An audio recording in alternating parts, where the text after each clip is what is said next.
Buenas noches, amigos, bienvenidos a la segunda emisión de Conversando con Cristina, un espacio creado por Universidad de la Familia, ahora sí. En el Mes Internacional de la Educación Financiera, hoy tengo el privilegio, estoy muy honrada de recibir a nuestra invitada que seguidamente les voy a anunciar quién es. Alguien que ustedes conocen, alguien que ha inspirado a muchas familias y ha ayudado a muchas familias con su educación financiera. Antes de ello, los invito a ver una cápsula acerca de el origen del ahorro, de la historia del ahorro. Son 10 minutitos, quizá menos, y luego regresamos con nuestra invitada. Un proverbio popular nos dice: quien quiere algo, algo le cuesta. Sin duda, en la fábula de la cigarra y la hormiga quería ahorrar alimentos trabajando en el verano para el invierno. La cigarra quería disfrutar del sol, quería cantar y tocar la guitarra. Es así que cuando llegó el invierno no tenía ningún alimento y le pidió a la hormiga un préstamo de alimentos. Y la hormiga, para darle una lección, se lo negó. Dado que en el mundo hay muchas cigarras, muchas amistades que conocemos, muchos de nosotros, nos gusta disfrutar el día, pero no nos gusta el ahorro. Cabe la pregunta: ¿el ahorro, la conducta de ahorrar, es natural o aprendida? ¿Nos viene con la leche materna, verdad? ¿O en realidad es un problema de genética, un problema antropológico, algo natural aprendido genéticamente por la humanidad? Antes de continuar y contestar esta pregunta, vamos a pasar a la sorprendente etimología de la palabra ahorro. El término ahorro deriva del árabe ur, que, fíjense qué impactante, significa libre. Esta palabra, ur, evolucionó al arabismo horro, que hacía referencia a alguien que, habiendo sido esclavo, alcanzaba la libertad. Con el tiempo, este término dio lugar al verbo ahorrar, que quería decir liberar a un esclavo.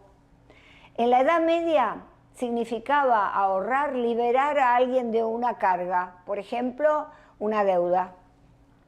Finalmente, en el siglo XVIII, el término se adaptó al concepto actual de economizar. Y ahora sí, esto es algo sorprendente también. El ahorro es patrimonio de la naturaleza. Los animales tienen previsión. No conocen, por supuesto, el ahorro en los términos que lo usamos nosotros, los seres humanos, pero sí, en el reino animal, la previsión es instintiva e innata. Por ejemplo, vemos allí que el perezoso ahorra energía, la hormiga ahorra alimentos, la abeja ahorra miel, el oso para hibernar, grasa corporal, y la rana, ustedes saben que vive 5 años sin tomar agua porque ahorra en su cuerpo agua. En el ser humano la previsión también es innata, es instintiva. Recordemos que pertenecemos al reino animal. En el periodo neolítico, por ejemplo, donde ocurrió la primera revolución importante de la historia, que fue la revolución de la agricultura, la revolución agrícola. Comenzaron a sembrar la tierra, se domestica animales, esto es muy importante, se descubre la cerámica y se hacen construcciones megalíticas como Stonehenge, que es este monumento ritual prehistórico ubicado al noreste de Inglaterra. En esa época se hacían subterráneos, se cavaba subterráneamente para guardar las semillas, para guardar todas aquellas cosas que nos iban a servir en el futuro, en los periodos de escasez. En esa época se conocía ya el intercambio de productos, el trueque, y la gestión del excedente. Lo que sobraba, bueno, se determinaba cómo se usaba, ¿verdad? Nosotros, los seres humanos en Egipto, por ejemplo, los faraones almacenaban granos en graneros y otros recursos en tiempos de abundancia para garantizar el sustento en épocas de escasez. Por ejemplo, existía la alcancía, ustedes saben, se llamaba hucha y era un envase, una vasija, mejor dicho, de cerámica grande que contenía una hendidura a través de la cual pasaban monedas y objetos de valor que se quería ahorrar de alguna manera. En Grecia y en Roma se guardaban semillas para la próxima cosecha y se utilizaban nombres de negocios que increíblemente se llamaban bancos, estos hombres, para guardar y prestar dinero y monedas de oro y plata que se usaban en el comercio y la inversión. En la Edad Media, los monasterios y los castillos eran realmente lugares muy seguros, muy custodiados. No había obviamente bancos. Entonces, fíjese lo que pasaba. En los monasterios se guardaba los ahorros de los ciudadanos. Se les daba también préstamo con interés para las clases altas y los comerciantes. Y eran considerados, como les decía, lugares seguros para guardar bienes. Los castillos servían como un lugar para guardar dinero y riquezas. Los reyes y nobles utilizaban los castillos como para guardar los tesoros nacionales. Fíjense dónde se guardaban, almacenando oro, plata y otros objetos valiosos. Sobre el siglo XV, en la Edad Media, aparecen los Montes de Piedad. Son instituciones de crédito y beneficencia que surgieron como respuesta a la usura. Había una usura, los usureros prestaban dinero hasta con el 200% que tenían que pagarle por ese préstamo. Y surgieron como respuesta a la usura y las necesidades de los más necesitados. Los grupos mendicantes auspiciaron estas instituciones, los Montes de Piedad, que hoy en día existen. Hay un Monte de Piedad en España, hay en México. En la actualidad, el ahorro se fue transformando en toda clase de previsiones, de inversiones para nuestro futuro. Y también la educación financiera, que se habla de ella en los últimos tiempos. No hay alguien que haya acuñado este término, pero sencillamente empezó a rodar. ¿Cuál es la diferencia entre ahorro y educación financiera? El ahorro es guardar parte de los ingresos para un uso futuro, pero también saber gastar el excedente, ¿no? Lo que hemos ahorrado. Mientras que la educación financiera son conocimientos y habilidades para tomar buenas decisiones con ese dinero. Entonces, ¿el ahorro nos hará libres? Sí, sin duda, para el futuro nos hará libres. La hormiguita fue libre porque tenía alimentos suficientes guardados para pasar el invierno, mientras que la cigarra se quedó sin nada. Para hablar de este tema, hoy he invitado a Elaine King. Elaine King, de acuerdo con Investopedia, está entre una de las 100 Top Financial Advisors 2023. Además, la revista People en español en 2017 la listó entre las 25 mujeres más influyentes y más poderosas. Ha escrito muchos libros, casi todos bestsellers. Saltarín, La familia y el dinero hecho fácil, Los colores de tu dinero. Tiene 8 libros. Hoy nos va a traer 2 de ellos acá en nuestra entrevista. Además, ella creó en Perú y la extiende acá en Miami, donde reside. Ella es de origen peruano. Family and Money Matters, que es una fundación fundada por ella, valga la redundancia, donde enseña justamente programas para que todo el mundo pueda aprender y salir y dejar de ser una cigarra para empezar a ser hormiguitas. Los dejo ahora con la entrevista. Bueno, como les prometí, estamos aquí de regreso con nuestra invitada que tiene un currículum impresionante, muy nutrido, muy impactante. Como les decía en el video, ella es una asesora financiera de familia muy importante y certificada. Se trata de Elaine King. Es alguien a quien quiero mucho porque estando tan arriba como ella está, trabajó en Wall Street y realmente una carrera brillantísima, es una mujer muy humilde. Encantada de estar aquí. Cristina. Gracias por tu presencia. En realidad me honras con tu presencia. Eso decimos siempre con los invitados, pero en este caso es real. Muchas gracias. Termina el video, como viste, y yo digo que el ahorro, la planificación financiera es algo que nos hace libres, que nos hace libres para el futuro, pero en el mientras tanto, en el presente, nos hace esclavos de una serie de estructuras, de un cambio de pensamiento, de un esfuerzo para llegar a manejarse bien. ¿Qué le dices tú a esos padres despilfarradores que por lo tanto no han enseñado a sus hijos? ¿Cuál es tu pièce de résistance, como dicen los franceses?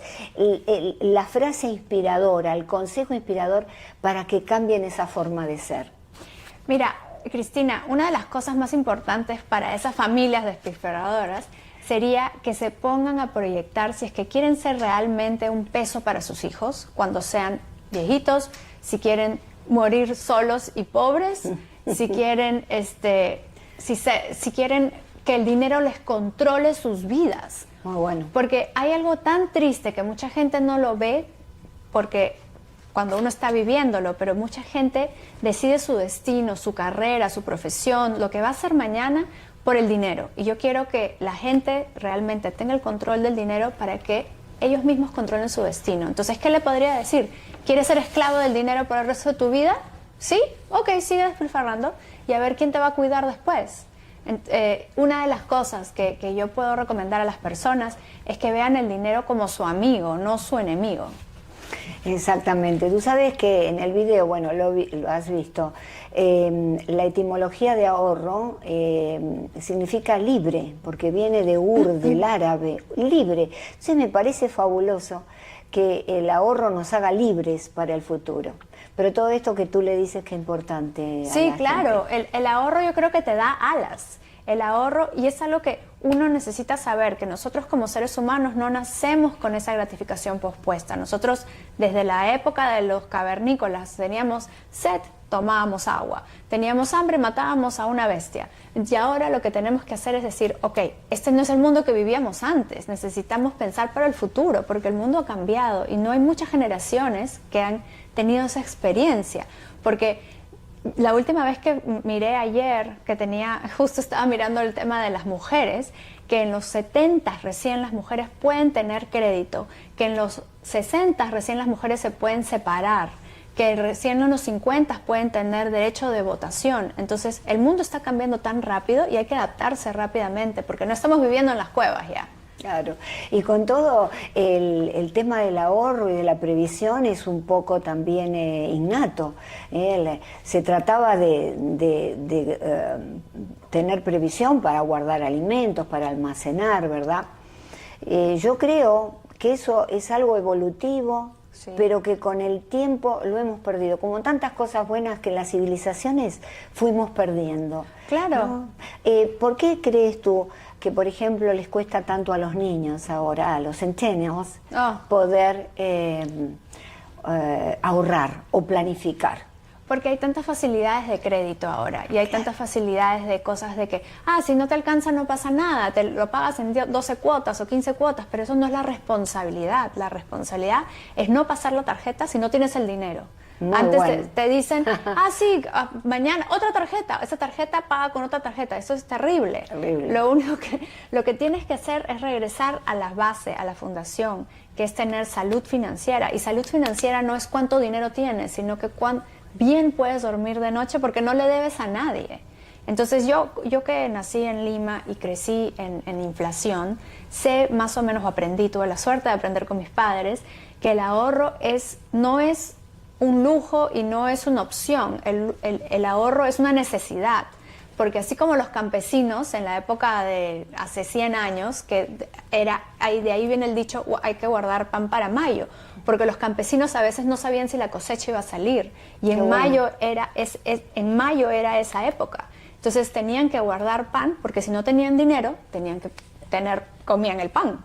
Entonces por eso es importantísimo, para tener salud financiera, el ahorro, verlo no como una cantidad, sino como un hábito, es una acción. Si yo gano 1,000, puedo ahorrar 1 centavo. Eso es igual a ahorro. No recomiendo que hagas 1 centavo, es generalmente 10%. Pero el ahorro es antes de gastar. Y el ahorro es una acción y no una cantidad.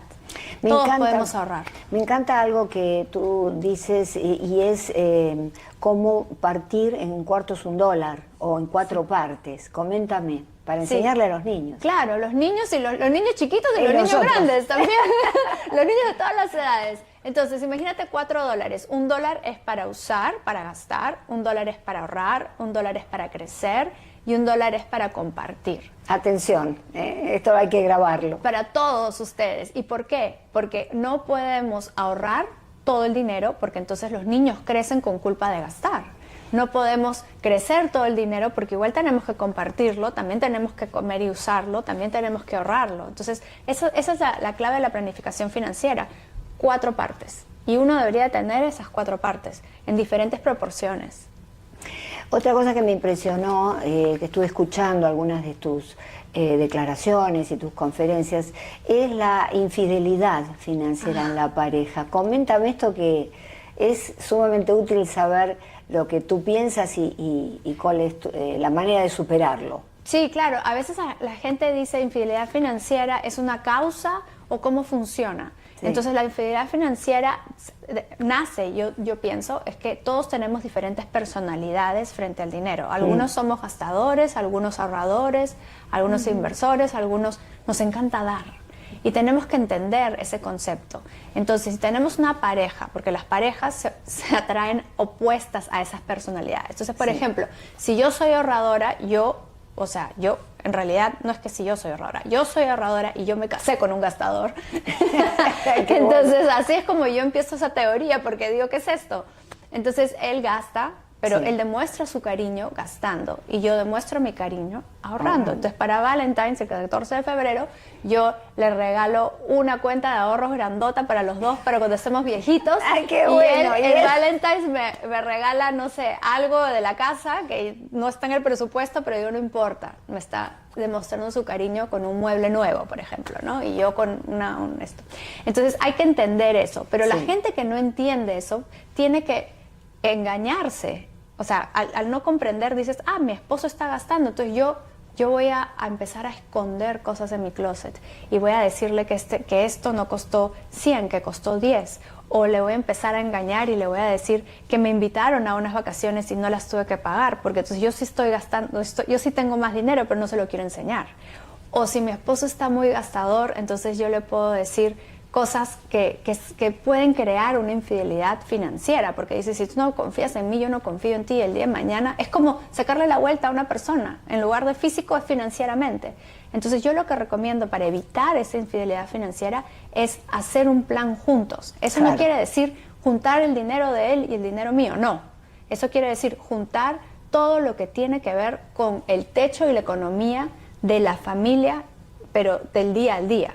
Por ejemplo, yo tengo mis ahorros, él tiene sus ahorros. Claro. Entonces, si él quiere gastárselo en una moto, bienvenido. Claro. Y si yo me lo quiero gastar en un viaje a Bora Bora, ok. Estoy exagerando, por si acaso. No, ninguna de las dos cosas. Pero es lindo ir a Bora Bora.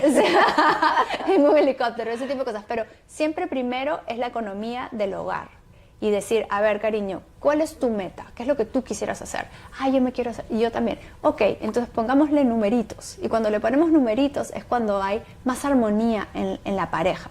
Entonces la infidelidad financiera surge de la poca comunicación que a veces las parejas tienen en el dinero.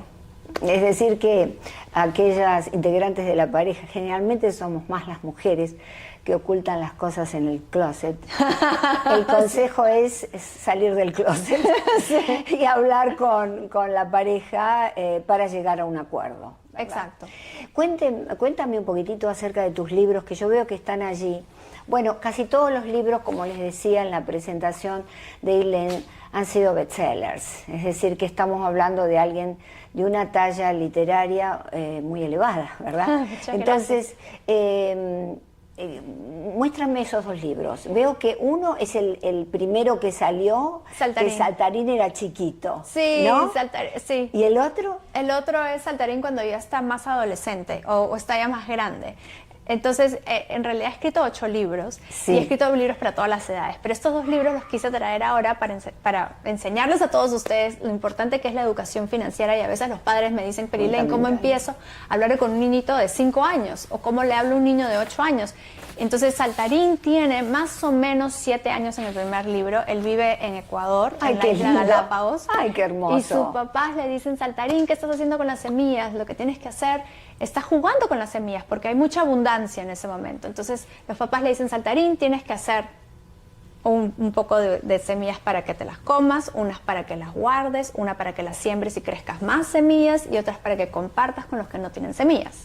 Entonces, ese es el libro más o menos resumido, pero es más bonito porque está dinámico con la hermanita, con sus amiguitos, viene el invierno, se quedan sin semillas algunos amiguitos, y al final Saltarín, porque pudo planificar, le pudo dar a sus amiguitos, y Claro, todos felices. Es una versión más sofisticada y una versión muy completa de la cigarra y la hormiga, ¿no es Sí. cierto? Es decir, qué interesante enseñarle a través de la literatura a los niños, ¿verdad? Sí, sí, sí. De modo, tus otros libros, coméntame, tienes 8. Sí. El otro libro de Saltarín es Cuando Sí. crece, y ya Sí. no tiene 7 años, tiene como 11 años. Entonces el papá de Saltarín le dice, Saltarín, ya estás grande, ya puedes ir, te voy a mandar por el mundo para que aprendas Sí. las diferentes cosas que yo te enseñé cuando era chiquito. Entonces lo manda al principio a Alaska con la osita para que aprenda el ahorro. Ah. Y la osita le enseña cómo ahorrar para su bicicleta, pero ganándoselo, no se lo Claro. regala. Y de ahí se va a ¿cómo se llama? A México, donde se encuentra con la delfín. Y la delfín le enseña a cómo a generar dinero Qué con lindo. colaboración con otros pajaritos. Y luego de ahí se va a la selva de Perú con Camu Camu, que es un chimpancé, porque el chimpancé es el único animal en el Reino Unido, en el reino animal, que ha demostrado ser altruista, en el sentido de que puede compartir. Entonces le dice, Saltarín, tú ya sabes ahorrar, tú ya sabes hacer tu dinero, ¿cómo quieres hacerlo sostenible y que pueda ayudar a la comunidad? Entonces él dice, bueno, se me ocurre hacer un invernadero. Entonces empieza a hacer un invernadero y entonces se enseña a los otros animalitos a que puedan tener semillas para siempre, porque entonces dice, en el invierno no puedo crecerlas, pero si tengo invernaderos sí las puedo tener. Y al final lo más lindo es que ya no necesita el avión para ir Saltarín, ya sus alas ya vuelan más largo y se va volando de regreso de la Amazonas, se va a la isla Galápagos a ver a su familia, ya con sus alas volando, porque ya se siente mucho más seguro de que puede manejar todo eso. Tienes otro libro que se llama Los colores de tu dinero, ¿verdad? Sí. ¿Eso está dedicado a los niños o a los padres? Eso en realidad está dedicado a las mujeres, de forma que son creativas. Sí. Nosotras las mujeres somos muy creativas. Totalmente. Entonces se me ocurrió poner las 7 leyes para la salud financiera en diferentes colores. Entonces empezamos con el valor, tu personalidad, de ahí vamos con las metas. Despacito, dilo, que esto es interesante. De ahí vamos a organizar. Bueno, hay que comprar el libro, ¿no? No, lo puedes tener en mi página web también.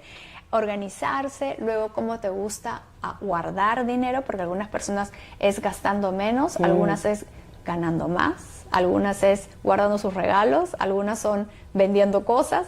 Luego de ahí viene la parte de crecer, pero crecer con tu pasión. Claro. Estadísticamente, los empresarios ganan un 13 a un 15% año a año. Entonces, a veces uno me dice, Ilén, ¿debería comprar esta acción o debería comprar este bono? Bueno, depende. Si quieres ser empresaria, de repente te conviene ser mejor empresaria porque es un rendimiento más alto.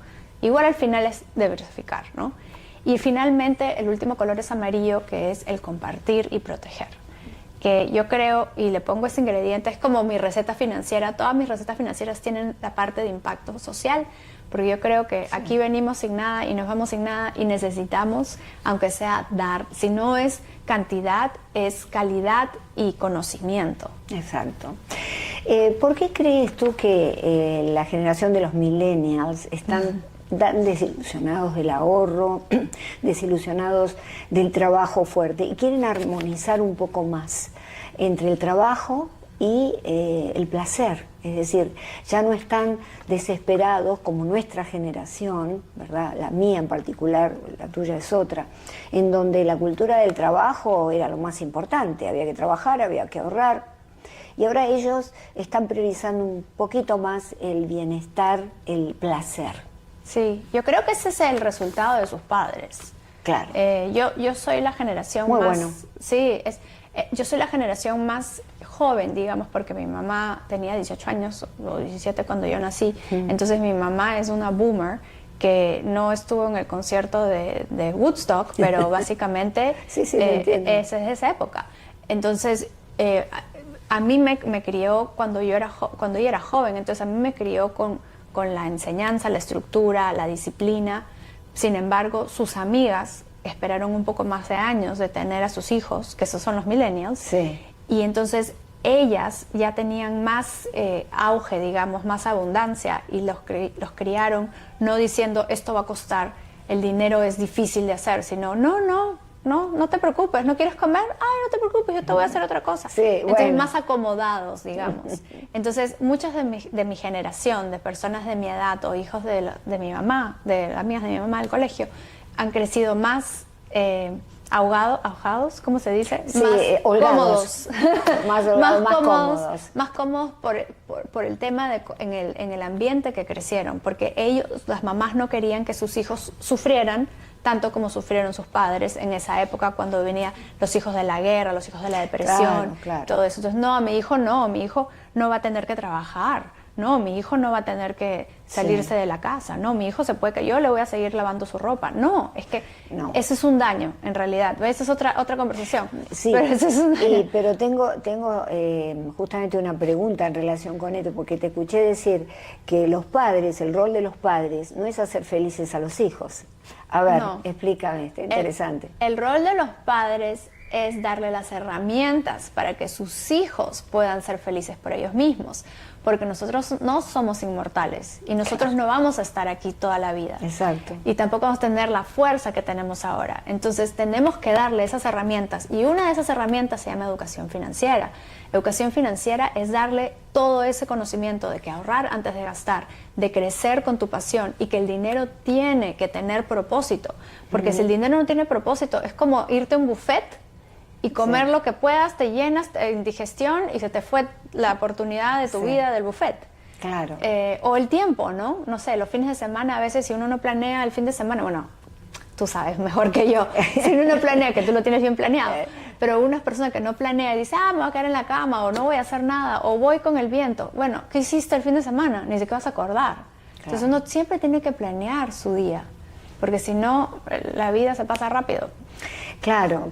En la planeación, alguien dijo, creo que fue un político muy conocido en Argentina, que dijo que solamente la planeación, la estructura supera el tiempo, porque en las 24 horas del día o en las 12 horas del día hábiles podés hacer mucho más si lo planeaste bien. Claro. Vale decir que con el dinero es básicamente lo mismo. Sí, y yo creo que son también, Cristina, creencias limitantes, ¿no? Sí, son creencias limitantes. Porque uno dice, no voy a planear mi vida, yo no quiero estar estructurada, no quiero estar amarrada, pero el planear te da libertad. Porque tú puedes planear, voy a meditar, voy a hacer yoga, voy a correr, de 4 a 8 no voy a hacer nada. Eso también es planear. Y lo mismo con lo que estabas hablando del ahorro. ¿Cuándo uno puede ahorrar? Cuando tiene un presupuesto. ¿Y por qué nosotros le huimos tanto al presupuesto? Porque las personas usan la palabra presupuesto en connotación negativa. Sí, y exacto. El presupuesto es algo positivo, porque si uno presupuesta sus sueños, uno presupuesta sus prioridades, entonces no está sujeto. Una de las cosas que Es como un pet peeve para mí cuando la persona dice no me alcanza, no tengo. Eso es terrible. Todos tenemos tiempo y todos tenemos la habilidad de hacer dinero, pero priorizamos diferentes cosas. Si yo priorizo ir a un concierto hoy día y no poder hacer, no sé, el segundo baño que necesito hacer en mi casa, entonces estoy sufriendo todos los días por darme un gustito de 30 minutos. Entonces hay que balancear esa costo-oportunidad. Claro. Eso yo, si les dejo una cosita, es el costo-oportunidad. ¿Por qué me estoy sacrificando? Porque voy a hacer algo mucho más grande. Entonces lo puedes visualizar y lo puedes soñar. Y es divertido hacerlo en familia. Yo te digo, yo lo he visto. Estás un poco también, estamos los que pensamos como tú, estamos un poco a contracultura, porque la posmodernidad es una época en donde el placer instantáneo es prioridad, en donde hay que vivir el día. Que los romanos decían vive el día, pero se referían a otra cosa. Ahora vivir el día quiere decir me gasto todo lo que tengo, y entonces no ahorro nada. Y yo creo que estamos un poco en contra de la corriente de lo que está pasando, pero tú has tenido éxito con muchas familias, ¿verdad? Sí. Cuéntame un poco el programa que presentas tú para que las familias puedan aprender. Claro, mira, una de las cosas que quería decir en paréntesis es que ahora vivimos más tiempo. Sí. Entonces, antes a los 40 años la gente tradicionalmente, bueno, si ves la historia del mundo, la mayoría de personas se moría a los 40. Entonces ya no había nada más. Entonces ahí es donde viene la crisis de vida, ¿no? Y ahí es cuando empezamos a planificar. Y por eso necesitamos planificar, porque ahora vivimos no solamente más de 40 años, vivimos hasta 100 años. Entonces el programa empieza conmigo, empieza en encontrar ese propósito. Porque el propósito para ti es diferente que para mí, es diferente que para ti. Claro. Entonces, el personalizar ese proceso es sumamente importante y yo me tardo mucho tiempo, yo diría el 25% de mi programa, en entender de dónde venimos, de identificar esas creencias que nuestros padres nos decían, que nuestros abuelos nos decían. ¿Y por qué no nos decían? En el caso mío era porque todos mis abuelos han sido inmigrantes. Claro. Y todos las han sufrido. Claro. Y todos las han perdido y todos los han ganado y perdido y ganado y perdido de diferentes momentos. Entonces claro, hay que profundizar eso y entender qué patrones vamos a romper. Y una vez que haces eso, ya te puedo hablar del presupuesto, te puedo hablar de las inversiones, te puedo hablar del beta, del alfa, de cómo estructurar tu portafolio, de cosas más financieras. Pero hasta claro, que nosotros no entendemos esa personalización, cómo eres único y tu propósito, claro, hasta ahí no podemos, o sea, yo no puedo pasar esa barrera para poder hacer un buen plan y tener salud financiera. Tú eres fundadora de Family Money Matters, ¿verdad? Es una fundación. ¿Cuáles son las actividades? ¿La tienes en Perú o aquí? Porque tú estás residiendo aquí en Miami. Sí, sí. La empecé en Lima porque encontré que había más necesidad y empezamos haciéndolo con muchas empresas. Una de ellas, bueno, la Embajada de Estados Unidos fue uno de mis primeros clientes. Hicimos un programa para 600 empleados. Porque bueno, en ese caso, en ese momento el embajador me dice, Elaine, vamos a tener que bajar el presupuesto. Y entonces necesito que mi gente aprenda a ahorrar. Necesito que mi gente tenga su fondo de pensión porque vamos a empezar a recortar. Qué bueno. Entonces él estaba muy preocupado por eso. Y luego el segundo que me acuerdo mucho se llama TASA, que es una empresa de pescadores que tenían 5,000 pescadores y el presidente me decía, Elaine, estoy sumamente preocupado porque estos pescadores ganan a veces y no ganan a veces, paran en diferentes sitios y su local, su casa no es la misma. Entonces sus esposas son las que sufren a veces porque tienen y no tienen.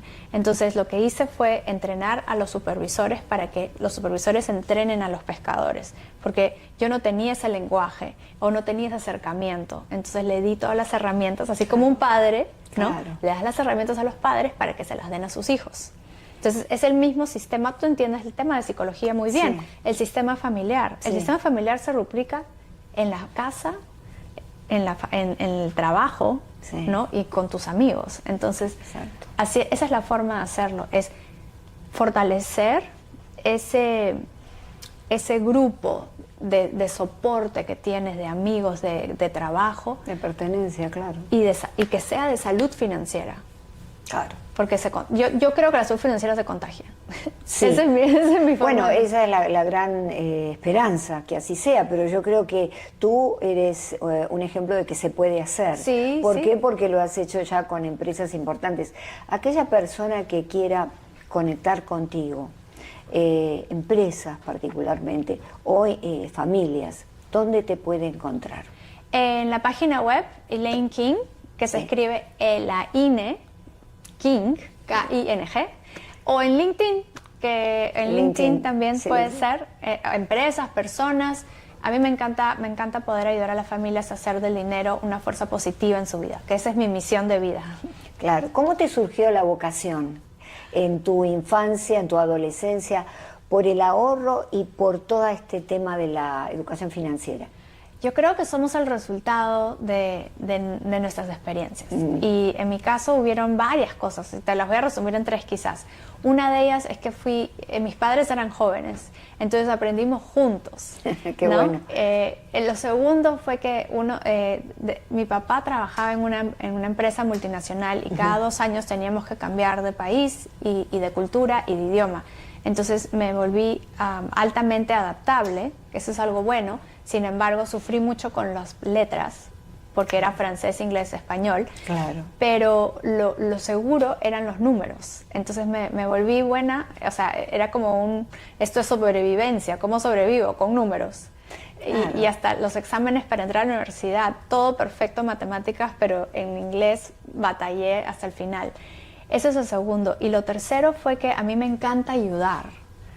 Yo encontré el propósito de vida ayudando a las personas y todos tenemos superpoderes. Mi superpoder siendo financiero, dije, ¿cómo puedo? Yo no soy una doctora para poder curar a la gente, pero sí sé números y a veces mucha gente tiene enfermedades financieras. ¿Y cómo las puedo curar? Cambiando los hábitos, ayudando y haciendo un soporte familiar. Por eso es que yo soy una persona, entonces si yo puedo enseñarle al abuelo, a los hijos y a los nietos juntos, entonces ya los dejo preparados, digamos, ya dejo el kit, ya no tengo que estar yo ahí, claro. la mochila de sobrevivencia. Es interesante lo que dices de los números, porque claro, los números dan certidumbre, ¿verdad?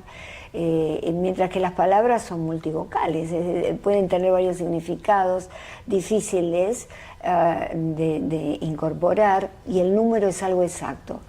Por eso es algo que en realidad de tu mano no debe ser difícil de aprender, de tu mano desde ya, porque tú les das toda una estructura y le das un orden, ¿verdad? Sí, claro. Y bueno, y mi mamá siendo profesora de kinder me enseñó a aprender con colores, muy dinámico, y mi papá siendo ingeniero industrial, que número 1 de la universidad, me enseñó los conceptos. Entonces yo hago una combinación de ambos. Básicamente te enseño conceptos difíciles en colores. Muy bueno. Te voy a hacer algunas preguntas que a lo mejor están fuera del contexto, pero cuando nos morimos, ¿a dónde vamos? ¿De acuerdo? ¡Wow! ¡Uy! Bueno, eso te voy a contestar con una historia, que cuando yo tenía 7 años, el primer libro que yo escogí leer se llamaba We Don't Die, nosotros no morimos. Y desde que soy niña, todos mis ensayos en los colegios han sido sobre la vida después de la muerte. Ese es un tema que es fascinante para mí, siendo mi autor favorito, Brian Weiss. Y ahora mismo estoy leyendo libros de Dolores Cannon, que me fascinan, y Michael Carpenter, que me fascinan. Me encanta porque es como un chocolate al alma. No tengo pruebas porque sigo viva. Sin embargo, el saber un poquito de extensión me da mucha ilusión. Interesante. Entra aquí tu niña, tu niña interna, Elaine, a los 10 años, ¿qué le dices? Uy, qué interesante. ¿Qué le digo? ¿Qué le puedo decir? ¿Qué consejo le darías? No dejes de jugar golf. Claro, se piensa mejor cuando se hace ejercicio.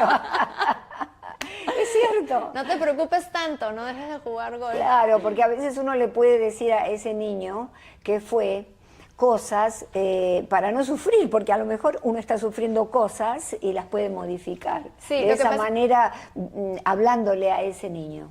Sí, lo que pasa es que el golf, o sea, uno que está escuchando puede decir, ay, qué materialista, Elaine, golf. No, lo que pasa es que el golf para mí fue mi ancla, porque habiendo cambiado 7 colegios, diferentes idiomas, diferentes personas, o sea, diferentes estudiantes y amigos y todo, el golf era mi ancla, porque el golf es un deporte que uno tiene que competir con uno mismo, entonces no necesitaba personas. Porque a veces los niños no son tan buenos, a veces no se quieren sentar conmigo a la hora del almuerzo si soy nueva. Claro. Entonces el golf para mí fue el ancla que me ayudó a salir adelante. Muchos de los padres a veces me dicen, Elaine, mis hijos están pasando por un proceso de identidad o una crisis o se deprimen o muchas cosas psicológicas. Y yo siempre les digo que hagan deporte porque ese deporte es el que me sacó y me sigue sacando de diferentes crisis o altos y bajos en la vida. Es muy cierto, a mí me pasó algo similar con el tenis, y es verdad que uno tiene allí no solamente ese deporte en el cual se deja de pensar en el problema que uno está pasando, sino que además libera todo un cóctel interesante de químicos en el cuerpo que nos hacen sentir muchísimo mejor. Sí, ¿verdad? claro. No darse por vencido es el otro mensaje. No darse por vencido. En 2 minutos, un minuto, ¿qué puedes decirle a la gente? ¿Cuál es el principal consejo? El principal consejo, ahora que estamos hablando de finanzas, es que se enfoquen en salud financiera, en lugar de cantidad financiera. No es tener y comprar, sino es planificar, que uno puede llegar más rápido si uno planifica, no se tiene que matar. La vida es para disfrutarla con responsabilidad. Exacto. Y pensar en salud financiera y siempre llevar de la mano con un profesional, no dejarse llevar con personas que tienen quizás un conflicto de interés, porque sobre todo en el mundo financiero hay muchas personas que pueden ser tus amigos, pero al final te van a tratar de recomendar algo que les conviene a ellos mismos. Claro. Entonces siempre asesorarse con los profesionales que saben. Elaine, ha sido un placer tenerte porque hemos transitado, nos hemos alejado un poquitito del área de las finanzas y hemos entrado en un terreno más humano. Sí. Te agradezco enormemente y bueno, y que sigas produciendo bestsellers. Muchas gracias. Porque tienes la habilidad y la inteligencia para hacerlos y está probado que has llegado a mucha gente. Muchas Te gracias, agradezco Cristina. Muchísimo. Muchas gracias, Cristina. Eres un gran role model para todos nosotros. Bueno, gracias. Y a ustedes los dejo con una frase de Hesíodo en el libro Los trabajos y los días. Hesíodo nos decía, si le sumas poco a otro poco, pronto tendrás mucho. Hasta la próxima.